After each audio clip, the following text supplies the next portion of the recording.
எல்லாருக்கும் வணக்கம். ஒரு குட்டி கதை. ஒரே ஊர்லேருந்து 2 பேர் வந்து காட்டுக்குள்ளே விறகு வெட்ட போகிறாங்க. அந்த காட்டுக்குள்ளே போயிட்டு ஆளுக்கு ஒரு திசையில் போயிட்டு சாயந்தரம் வந்து மீட் பண்ணிக்கலாம் அப்படின்னு பிளான் பண்ணுறாங்க.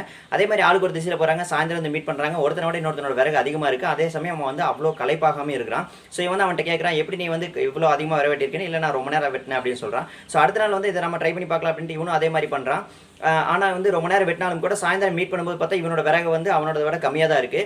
ஸோ திரும்ப அவன்கிட்ட கேட்குற, எப்படி நீ களைப்பாகாமல் இருக்கிற, ஆனால் வந்து இவ்வளோ விறகு அதிகமாக வெட்டியிருக்க அப்படின்ட்டு. நீ ரெஸ்ட் எடுக்காமல் வெட்டுறே அப்படின்னு கேட்குறேன். இல்லை வந்து நான் அப்பப்போ ரெஸ்ட் எடுத்துட்டு தான் வெட்டிட்டு இருக்கேன் அப்படின்னு சொல்கிறான். இவனுக்கு வந்து டவுட் ஆயிடுச்சு. ஸோ அடுத்த நாள் வந்து காலையில் அதே மாதிரி வந்துட்டு பிரிஞ்சு போகும்போது இவன் அவனை ஃபாலோ பண்ணிட்டு போகிறான். போய் வந்து நீ எப்படி அதிகமாக விறகு வெட்டி நான் பார்க்குறேன் அப்படின்னு சொல்லி இவன் ஒளிஞ்சிருந்து பார்க்குறான். அப்படி பார்க்கும்போது பார்த்தீங்கன்னா அவன் 1/2 மணி நேரம் விறகு வெட்டிட்டு திரும்ப வந்து உட்காரும்போது அவன் என்ன பண்ணுறான் அப்படின்னா அவனோட கோடையை வந்து தீட்டிகிட்டே இருக்கான். ஸோ இதே மாதிரி தான் நம்மளும் வந்து நம்ம என்னதான் நம்ம உடம்புக்கு ரெஸ்ட் அப்படிங்கிற தேவைப்பட்டால் நம்மளோட புத்தியை வந்து நம்ம தீட்டிகிட்டே இருந்தோம் அப்படின்னா நம்மளோட வேலை வந்து சுலபமாக முடியும். அதே சமயம் நம்மளோட உழைப்புக்கு ஏற்ற ஊதியம் வந்து கொஞ்சம் அதிகமாகவே கிடைக்கும் அப்படிங்கிறத சொல்லிட்டு இந்த வீடியோ நான் முடிக்கிறேன். நம்ம சேனல் மறக்காம சப்ஸ்கிரைப் பண்ணிக்கோங்க. நன்றி.